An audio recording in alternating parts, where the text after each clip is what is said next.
All right, guys, so we are back here with something a little different for you. Today we're gonna do a bike breakdown.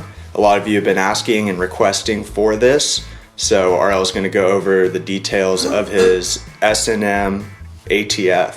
That's the model, right? Yes. Cool. Before we do that though, we wanted to tell you about one of the events, upcoming events that we're gonna be going to. This one's a little bit down the road from now. It's in June, on June 5th. And it's called the Buckeye Bike Show. It's gonna be in Dayton, Ohio, right? It's in Dayton, Ohio, and it's Alan and Jamie, I think. I gotta make sure, sorry about that, guys, but those two guys are, Mike introduced me to them. Those guys have been handling everything. And I'll get your name straight, sorry about that. But. Yeah, and it's buckeyebikeshow.com is the website. It has all the information. You can register your bike there, but we also have posts on all our social media you can check out for more details. It's a swap meet. Yeah, it sounds like a bike show and a swap meet. So people will be selling parts there, and then there will also be contests for different bikes. So I know they've got several different categories. Off the top of my head, I know there's a retro category, a race category, I think.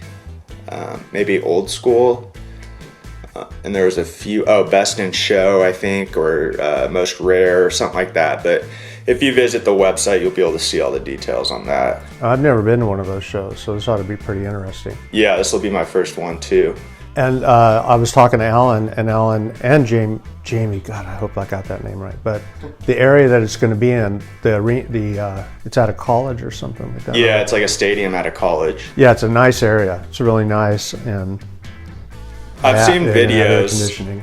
What? I asked him, "Are you gonna have air conditioning?" Because Jamie was saying, "Bring two." Jamie told me, "If you want to ride skate parks, bring 2 helmets." That's how sweaty they get wow. riding at night. Jeez. And I'm like, well. Yeah, I mean, I saw videos from previous events that these guys had put on. They all looked really cool. The locations they used look really cool. Yeah. There's tons of people that show up, and the bikes just look really cool too.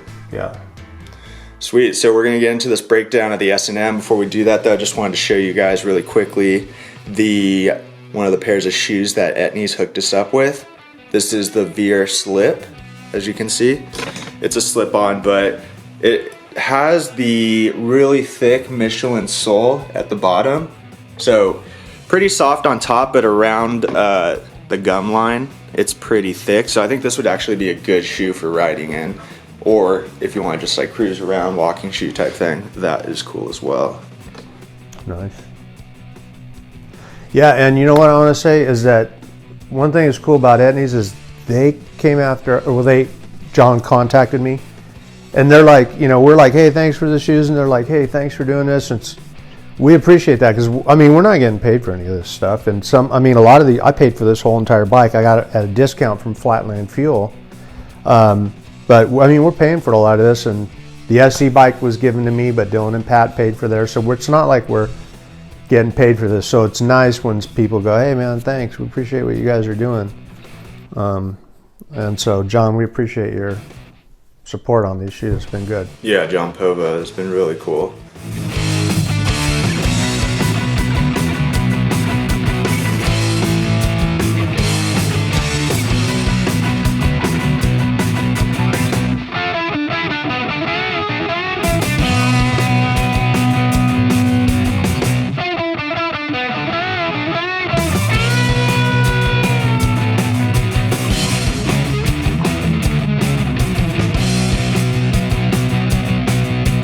Okay, so I'm going to do this from memory, and I'm not reading the spec sheet, but this is a S&M ATF, and top tube is 20.5, I believe.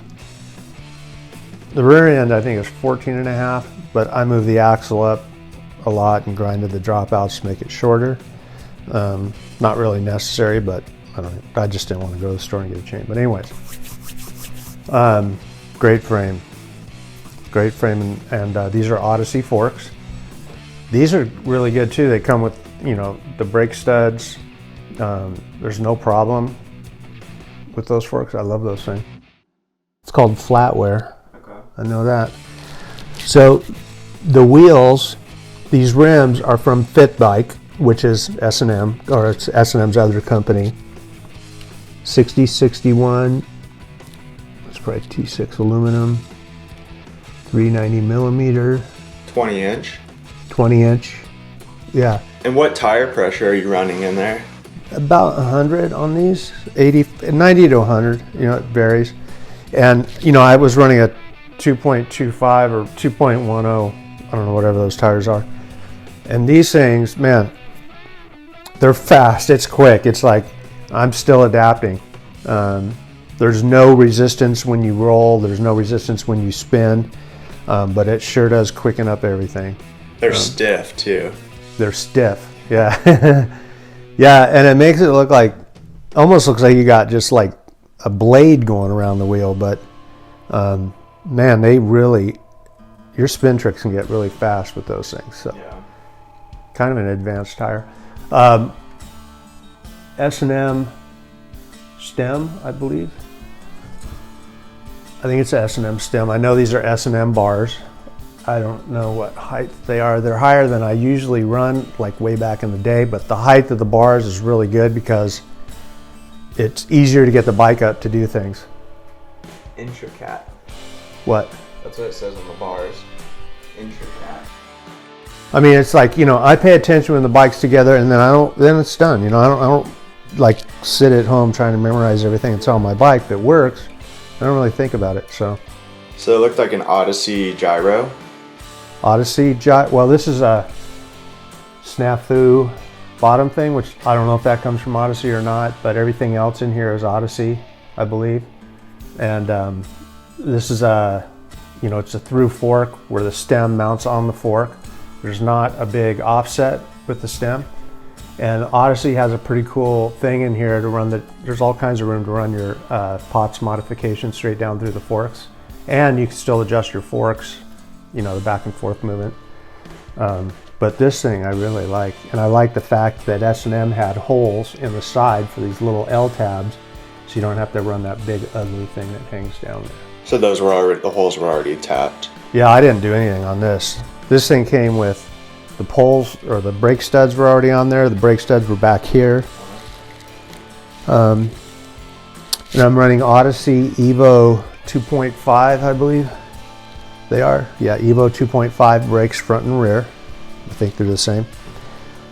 With Odyssey brake pads, which work real good. They're adjustable so you can tow them in. You don't have to bend your arms anymore.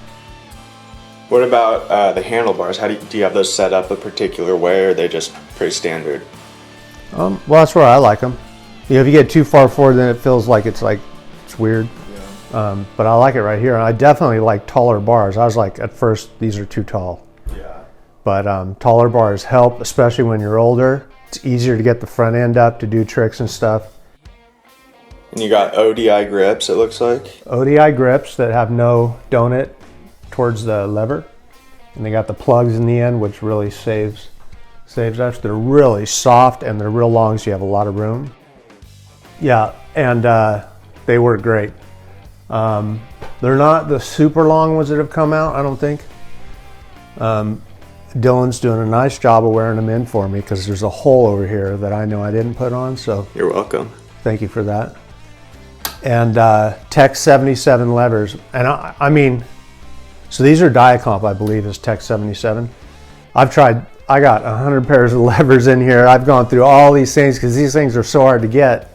The pair for the General Osborn Pro, I had to get those from China. But these things really work good. I mean, I'm convinced I won't ride any other lever. I just love these the way they are. Then you got the S&M L bracket right here, so that everything is really clean. It would be cool if this was up here because I stand in here sometimes, but that's minor. Brakes work unbelievable on this thing. BSD cranks. Love these things, man. Black. It's like a satin finish, and it's a two-piece. So there's the main shaft in this, and then one piece on the outside. And I don't do anything with those. I don't tighten them. I don't look at them. I don't, nothing. This whole bike just stays together. Once in a while I tighten the spokes and that's about it. I'm really stoked on S&M. I mean, Chris has done his homework for sure. I don't know if this is a seat post that Jay Myron designed, but if you guys know past, Jay used to ride for me and a lot of other people. He's an unbelievable ramp rider. And there's slots in the seat, how they curve right here, and there's matching slots in the seat post, and there's one bolt right here. You can adjust your seat any way you want, back and forth, and one bolt holds it and it does not move. That's it, locked in. Super lightweight too, super light. There's not even a seat clamp here, it's just a bolt. None of this moves. I haven't had my seat move once, my bars haven't moved, nothing. That's a S&M seat post and seat, right? S&M seat post and seat. And I believe the pedals are BSD. BSD pedals, BSD cranks. I don't know, that's probably a BSD sprocket. And you guys are gonna wanna know what the teeth are on that. I know that the 14 in the back is a 14 because free coasters seem to want to come with a 14 and it's hard to get anything else. So these wheels, as far as I know, you know, I ordered them through Flatland Fuel, but they came from S&M or Fit Bike, whatever, and the hub was in there. So I imagine, I don't know what kind of hub it is. I will tell you this hub, if you order your wheels from S&M, order your free coaster, you can get that from S&M as well. BSD makes one. I haven't had a chance to ride that yet because it's on the general, but this thing, perfect play. It's just like a regular bike. I just love that setup for a free coaster. Some of them have a lot of play, which you can adjust. And didn't you say this one's really easy to adjust? I haven't had to adjust it because I like it. Oh, really? You know, guys that are doing like, you know, these street riders that are like dropping off 15-foot roofs or whatever, they want a lot more slack because they don't want this thing to catch on the way back, so they run theirs real loose. But for me, old style, I like not too much play. Pegs are aluminum. I think they're Ares, A-R-E-S. Ares makes a Flatland bike, a real, you know, short Flatland bike. I sure would like to ride one of those just to see what it's like, but they're aluminum. And which I like, it keeps it light, and they work great. They don't come loose. 14 millimeter axle here. The front axle, the bolts that hold the pegs are your axle, and they thread into a threaded piece in the middle of the hub. So I really like that. This S&M stuff is really good. The BSD stuff is really good. Yeah, Dylan rides it, and when he rides a lot. I ride it a lot. I jumped this bike. Of course, I'm not gonna be able to do it with a small tire, so I'm having a little head trip on that. But it gets used a lot, and it's just like you go out every day, it's the same. I'm like, what did he ruin? You know, what did he screw up? And it's just good all the time, right? When you get on it, isn't that way? Yeah, definitely. I'm always wondering what you ruined and what did you screw up. But it's my bike, so I can do with it as I please. It's different when someone else does it. You'll see when you get that thing done. Yeah, these are Odyssey high frequency tires, by the way, which is, for all you old school guys, there was the RL Edge tire that came out from ACS like 40 years ago. This looks like almost an exact copy, but it's black wall. I think you can get them skin wall, 100 PSI, and man, they really were good. And I think Chase Gurin. They said it's pronounced Gwyn.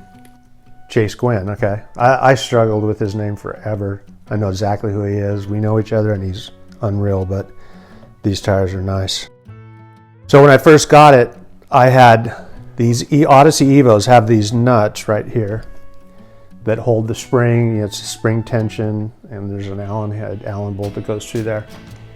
And I was desperate because one of my springs broke. I was probably twisting it the wrong way. So on the front, I have 990 springs in here with a 990 spring cover going into Odyssey Evo brakes. And because the cover has a bigger hole, it doesn't break, and it was easier to adjust. So I don't know if you guys have tried that yet, but so they're Odyssey 990 springs and Odyssey bolt and cover, and they work great. They just work great. Cool. So that covers our first ever bike breakdown. Like I was saying, we're going to be doing more of these in the future. Our next one will probably be covering the HARO Steel Reserve 1, which is the dirt jumper we've been using a lot lately. So again, this is the S&M ATF breakdown, and thank you guys for watching. See you guys.